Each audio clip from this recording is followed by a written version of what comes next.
Hello বন্ধুরা, কেমন আছো সবাই? মাঝে মাঝে আমরা কম বেশি প্রত্যেকেই নিজেদের জীবন নিয়ে অনেক অভিযোগ করে থাকি। আমাদের সাথে কখনো কোনো কিছু খারাপ হলেই আমাদের মনে হয় আমাদের ভাগ্যটাই হয়তো খুব খারাপ, অথবা আমাদের কপালে কোনো সুখ লেখা নেই।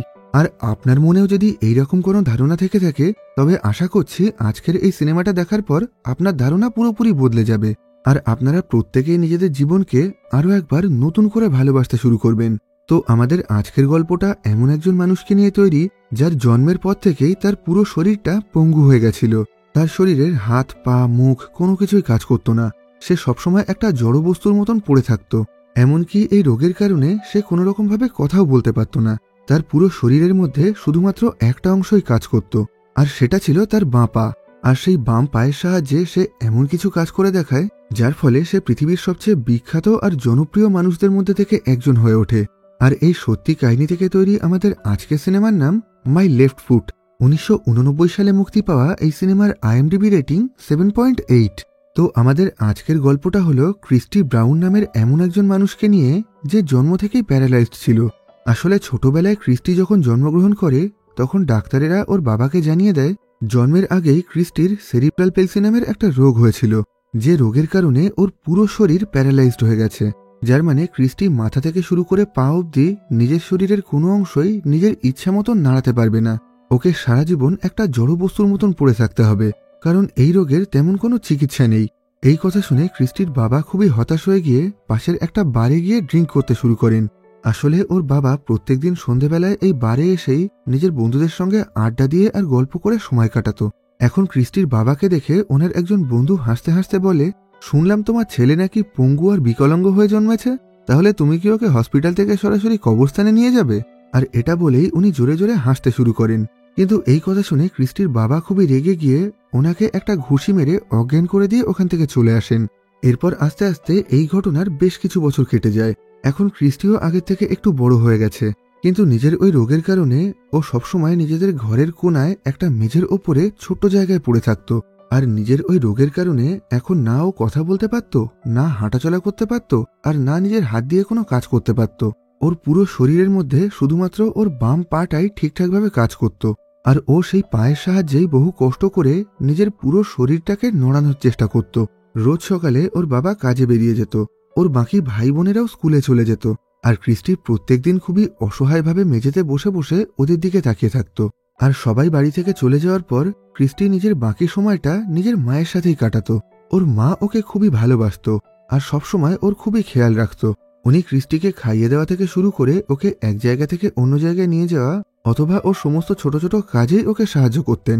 কিন্তু এখন ক্রিস্টির মা প্রেগনেন্ট ছিলেন, যে কারণে এখন ক্রিস্টির খেয়াল রাখতে ওনার একটু অসুবিধা হতো। একদিন রোজকার মতন ক্রিস্টির বাবা আর ভাই বোনরা যখন ওদের বাড়ি থেকে বাইরে বেরিয়ে গেছিল, তখন ক্রিস্টির মা ওকে কাঁধে তুলে নিচের তলা থেকে ওপরে ওর ঘরে নিয়ে আসছে। কিন্তু এই কাজটা করার সময় উনি এতটাই দুর্বল হয়ে গেছিলেন যে ক্রিস্টিকে রেখে নিচে নামার সময় উনি মাথা ঘুরে মাটিতে পড়ে যান। এখন ক্রিস্টি এই আওয়াজটা শুনে তাড়াতাড়ি করে নিজের মাকে সাহায্য করার জন্য চলে আসে। ও কোনো রকমে নিজের বাম পায়ের সাহায্যে ঘষতে ঘষতে ওপরের ঘর থেকে বাইরে বেরিয়ে সিঁড়ি দিয়ে নিচে নেমে আসে, আর তারপর বহু কষ্ট করে নিজেদের বাইরের দরজায় জোরে জোরে পা দিয়ে লাথি মারতে শুরু করে। যে আওয়াজ শুনে তাড়াতাড়ি করে ওদের একজন প্রতিবেশী ওদেরকে সাহায্য করার জন্য চলে আসে, আর এরপর ওখান থেকে ক্রিস্টির মাকে তাড়াতাড়ি করে হসপিটালে পাঠিয়ে দেওয়া হয়, যেখানে উনি একটা সুন্দর বাচ্চার জন্ম দেন। ক্রিস্টি শারীরিকভাবে পুরোপুরি প্রতিবন্ধী ছিল ঠিকই, কিন্তু আজকে শুধুমাত্র ওর একার চেষ্টাতেই ওর মা আর ওনার পেটে থাকা বাচ্চার জীবন বেঁচে গেল। এই ঘটনার কিছুদিন পর ক্রিস্টির বাবা যখন ওর বাকি ভাই বোনদেরকে পড়াচ্ছিল, তখন ক্রিস্টি পাশে শুয়ে শুয়ে সবকিছু শুনছিল। এই সময় ক্রিস্টির বাবা এমন একটা প্রশ্ন করে যেটার উত্তর ক্রিস্টি জানত, আর সেটার উত্তর দেওয়ার জন্যই ও বহু কষ্ট করে নিজের বাম পায়ের সাহায্যে একটা চক তুলে সেটা দিয়েই সেই উত্তরটা লেখার চেষ্টা করে, যেটা দেখে ওর বাবা মা আর ভাই বোনরা খুবই অবাক হয়ে যায়, কারণ ক্রিস্টি নিজের জীবনে প্রথমবার নিজের পা দিয়ে কোনো কিছু লেখার চেষ্টা করছিল। আর ওকে এই কাজটা করতে দেখে ওর মা আর বাকি সবাই ওকে খুবই উৎসাহ দিতে শুরু করে। কিন্তু যেহেতু ও আজকে জীবনের প্রথমবারের জন্য এই কাজটা করছিল, তাই অনেকক্ষণ ধরে চেষ্টা করার পরেও ও কোনো কিছুই লিখে উঠতে পারে না, যেটা দেখে ক্রিস্টির বাবা খুবই হতাশ হয়ে গিয়ে বলে, দিনের শেষে আমাদেরকে এটা মনে রাখতে হবে ক্রিস্টি একজন পঙ্গু মানুষ, আর ওর পক্ষে এই সমস্ত কাজ করা কোনোভাবেই সম্ভব না, তাই আমাদেরকে ওর প্রতি কোনো রকম আশা করাই বন্ধ করে দিতে হবে। যদিও ক্রিস্টির মা ওকে সবসময় সমস্ত কাজের জন্যই খুবই উৎসাহ দিত, আর ওর বাকি সমস্ত ভাই বোনরাও ওকে খুবই ভালোবাসত, আর ওরা নিজেদের সমস্ত খেলাধুলোয় ক্রিস্টিকে নিজেদের সাথেই রাখত। এই ঘটনার কিছুদিন পর ক্রিস্টি আরও একবার নিজের পায়ে চক নিয়ে মেঝেতে কিছু একটা লেখার চেষ্টা করে, যেটা দেখে প্রথমের দিকে ওর বাবা মনে করেছিল ও হয়তো কোনো একটা ত্রিভুজ বানানোর চেষ্টা করছে। তাই উনি মেঝেতে একটা ত্রিভুজ এঁকে ক্রিস্টিকে বলেন ত্রিভুজ এই রকম দেখতে হয়। কিন্তু ক্রিস্টি বহু কষ্ট করে নিজের শরীর দিয়ে ঘষে ঘষে ওই ত্রিভুজটাকে মুছে আরও একবার নিজের পায়ের সাহায্যে মেঝেতে চক দিয়ে কিছু একটা লেখার চেষ্টা করে। বেশ অনেকক্ষণ ধরে চেষ্টা করার পর ও সবার প্রথমে এম লেখে, তারপরে ও, তারপরে টি। ক্রিস্টি যখন এসব কিছু লিখছিল তখন পাশের থেকে ওর বাবা মা ভাই আর বোন খুবই আগ্রহের সাথে ও লেখাটার দিকে তাকিয়েছিল। যদিও কিছুক্ষণের মধ্যেই সবাই বুঝতে পেরেছিল ক্রিস্টি ওখানে কি লিখতে চাইছে, কিন্তু তারপরেও বাকি সবাই খুবই ধৈর্যের সাথে ও লেখাটা শেষ হওয়ার জন্য অপেক্ষা করতে থাকে। এরপর দেখা যায় ক্রিস্টি অনেকক্ষণ ধরে বহু কষ্ট করে মেঝেতে মাদার মানে মা লিখেছে, যেটা দেখে আনন্দে ওর মায়ের চোখে জল চলে আসে, কারণ আজকে জীবনের প্রথমবারের জন্য ও নিজের মাকে এইভাবে ডাকতে পেরেছিল। আর এটা দেখে ক্রিস্টির বাবা এতটাই খুশি হন যে উনি সরাসরি ক্রিস্টিকে কাঁধে নিয়ে সেই বারটায় চলে যান যেখানে উনি প্রত্যেকদিন সন্ধেবেলায় নিজের বন্ধুদের সঙ্গে আড্ডা দিতেন। এখন ওই বারে ঢোকার পর উনি জোরে জোরে চিৎকার করে সবাইকে বলেন, আমার ছেলে একজন জিনিয়াস, একদিন ও নিজের জীবনে অনেক বড় কিছু করবে। এইভাবে আস্তে আস্তে আরও বেশ অনেকগুলো বছর কেটে যায়। দেখা যায় এখন ক্রিস্টির 17 বছর বয়স হয়ে গেছে, আর আজ ওর জন্মদিন ছিল, যে কারণে ওর মা ওর জন্য একটা কেক নিয়ে আসে। কিন্তু ওই কেকের উপরে থাকা জ্বলন্ত মোমবাতিগুলোকে ফু দিয়ে নেভাতেই ওর খুবই কষ্ট হচ্ছিল। আসলে ওর রোগের কারণে ওর মুখটা সবসময় বেঁকে থাকত, যে কারণে এখন এই মোমবাতিতে ফু দিয়ে নেভাতে ওর খুবই অসুবিধা হচ্ছিল। এইভাবে সময়ের সাথে সাথে ক্রিস্টি যখন একটু বড় হয়ে ওঠে তখন ও অল্প অল্প করে কথা বলতে শুরু করে, কিন্তু ওর কথাগুলো এতটাই অস্পষ্ট হতো যে সেগুলোকে বেশিরভাগ সময়ই কেউ বুঝতে পারত না। আর এসব কিছুর সাথে সাথে এখন ও নিজের ঘরে বসে বসে নিজের পায়ের সাহায্যে বিভিন্ন রকম ছবি আঁকার চেষ্টা করত। আর এই কাজটা করতে ওর খুবই ভালো লাগতো, কারণ ওর শরীরে ওই রোগের কারণে ও শুধুমাত্র এই কাজটাকেই খুব ভালোভাবে করতে পারত। ক্রিস্টির বাড়ির পাশেই একটা মেয়ে থাকত যাকে ও মনে মনে খুবই পছন্দ করত। সেজন্য একদিন ও ওই মেয়েটার জন্য একটা সুন্দর ছবি আঁকে, আর সেই একই সাথে ওই ছবির চারিপাশে একটা কবিতা লিখে নিজের নাম লিখে রাখে। এরপর যখন ক্রিস্টি গোপনভাবে ওই ছবিটা ওই মেয়েটার কাছে পাঠায়, সেটা দেখে প্রথমের দিকে ওই মেয়েটা খুবই খুশি হয়, কারণ ও মনে করেছিল ক্রিস্টির দাদা হয়তো ওকে এই ছবিটা দিয়ে প্রপোজ করেছে। কিন্তু পরে যখন ও জানতে পারে এই ছবিটা ক্রিস্টি ওর কাছে পাঠিয়েছে, তখন ও সরাসরি ক্রিস্টির বাড়িতে এসে ওকে ওই ছবিটা ফেরত দিয়ে বলে, আমি তোমার কাছ থেকে এটা নিতে পারবো না, কারণ আমি তোমাকে শুধুমাত্র একজন ভালো বন্ধু হিসাবেই দেখি। এই কথা শুনে ক্রিস্টি মনে মনে খুবই হতাশ হয়ে যায়। এই ঘটনার কিছুদিনের মধ্যেই ক্রিস্টির বাবার চাকরি চলে যায়, যে কারণে এখন এদের সংসার চালাতে খুবই অসুবিধা হচ্ছিল। ওরা সবাই দুবেলা ঠিকঠাকভাবে খাওয়া দাওয়া করতে পারছিল না। এসব কিছুর উপরে সেই সময় শীতকাল ছিল, আর শীতকালে ওদের ওখানে এতটাই বেশি ঠান্ডা পড়ে যে ঠান্ডার হাত থেকে বাঁচার জন্য প্রত্যেকটা ঘরের মধ্যেই আগুন জ্বালাতে হয়। কিন্তু এই সময় ক্রিস্টিদের অবস্থা এতটাই খারাপ ছিল যে ওদের কাছে সামান্য কয়লা কেনার টাকাটুকুও ছিল না। তাই একদিন সকালে ক্রিস্টি আর তার বাকি ভাইরা মিলে রাস্তায় একটা লরি থেকে বেশ কিছুটা কয়লা চুরি করে নেয়। যদিও ক্রিস্টির মায়ের এই জিনিসটা একদমই পছন্দ ছিল না। উনি বলেন, তোমাদের এই চুরি করা জিনিস আমি কোনোভাবেই ঘরের মধ্যে আনতে দেব না। কিন্তু পরে সন্ধেবেলায় অতিরিক্ত ঠান্ডার কারণে উনি শেষ অবধি এই কয়লাগুলো জ্বালিয়েই নিজের ঘরটা গরম করতে বাধ্য হন। এবার সবাই যখন ওই জ্বলন্ত আগুনের পাশে বসেছিল, তখনই ক্রিস্টি হঠাৎ করে জোরে জোরে পাগলের মতন চিৎকার করতে শুরু করে। প্রথমের দিকে এটা দেখে কেউ কিছুই বুঝতে পারছিল না, কিন্তু পরে যখন ক্রিস্টির মা ওকে সামলানোর জন্য আসে, তখন ও নিজের মাকে বলতে থাকে, আগুন আগুন। যেটা শুনে ওর মা যখন ওই জ্বলন্ত কয়লার দিকে তাকায়, তখন উনি দেখতে পান সেখানে আগুনের মধ্যে একটা টিনের কৌটো পড়ে গেছিল। এটা দেখে ক্রিস্টির মা তাড়াতাড়ি করে ওই জ্বলন্ত আগুনের মধ্যে থেকেই হাত দিয়ে সেই গরম কৌটোটাকে বের করে আনেন। আর এই কাজটা করতে গিয়ে ওনার হাতে একটু পুড়েও গেছিল, যেটা দেখে ক্রিস্টির বাবা বলে, এই কৌটোর মধ্যে কি এমন ছিল যার জন্য তুমি নিজের হাত পুড়িয়ে ফেললে? ওর মা বলে, আমি ছোট থেকেই এই কৌটোর মধ্যে ক্রিস্টির হুইল চেয়ার কেনার জন্য টাকা জমাচ্ছি। আসলে এই টাকার ব্যাপারে ক্রিস্টি আর ওর মা ছাড়া অন্য কেউই জানতো না। এখন এই কথাটা শোনার পর ক্রিস্টির বাবা খুবই রেগে গিয়ে বলেন, বিগত কিছুদিন ধরে আমরা টাকার অভাবে ঠিকভাবে খাওয়া দাওয়া করতে পারছি না, কয়লার অভাবে ঘরে আগুন জ্বালাতে পারছি না, কিন্তু তারপরেও তুমি এই টাকাগুলোকে ব্যবহার করোনি। যেটা শুনে ওদের মা বলে, এটা ক্রিস্টির টাকা, আর এটা দিয়ে শুধুমাত্র ওর হুইল চেয়ার কেনা হবে। এই ঘটনার কিছুদিন পর ওর মা পাশের একটা হসপিটাল থেকে ওর জন্য একটা হুইল চেয়ার কিনে আনে। এই হসপিটালেই ওর মায়ের সাথে একজন ডাক্তারের পরিচয় হয়, যার নাম ছিল ডক্টর কোল। আর ইনি সেরিব্রাল পেলসি রোগের স্পেশালিস্ট ছিলেন। আর এটা সেই রোগ ছিল যে রোগে ছোটবেলা থেকেই ক্রিস্টি ভুগছিল। এখন ওর মায়ের কাছ থেকে ক্রিস্টির ব্যাপারে জানার পর উনি সরাসরি ক্রিস্টির সঙ্গে দেখা করার জন্য ওর বাড়িতে চলে আসেন। সেখানে ক্রিস্টির মা ওনাকে ক্রিস্টির আঁকা সমস্ত ছবিগুলো দেখায়। আর এই ছবিগুলো দেখে ডক্টর কোলের এতটাই ভালো লেগে গেছিল যে উনি বিনামূল্যেই ক্রিস্টির চিকিৎসা করার জন্য রাজি হয়ে যান। এখন উনি ক্রিস্টির ট্রিটমেন্ট করার জন্য ওকে নিজের সাথে নিজের চেম্বারে নিয়ে যেতে চাইছিলেন। যদিও প্রথমের দিকে ক্রিস্টি কোনোভাবেই ওনার সাথে যেতে চাইছিল না, কারণ আজ অবধি ও নিজের মাকে ছেড়ে আর এই বাড়ি ছেড়ে কোথাও যায়নি। কিন্তু এখন ওর মা ওকে বুঝিয়ে বলায় ও শেষ অবধি ডক্টর কোলের সাথে যাওয়ার জন্য রাজি হয়ে যায়। এরপর ওনার চেম্বারে যাওয়ার পর দেখা যায় সেখানে ক্রিস্টির মতন এই একই রোগে আক্রান্ত আরও অনেকগুলো বাচ্চা ছিল।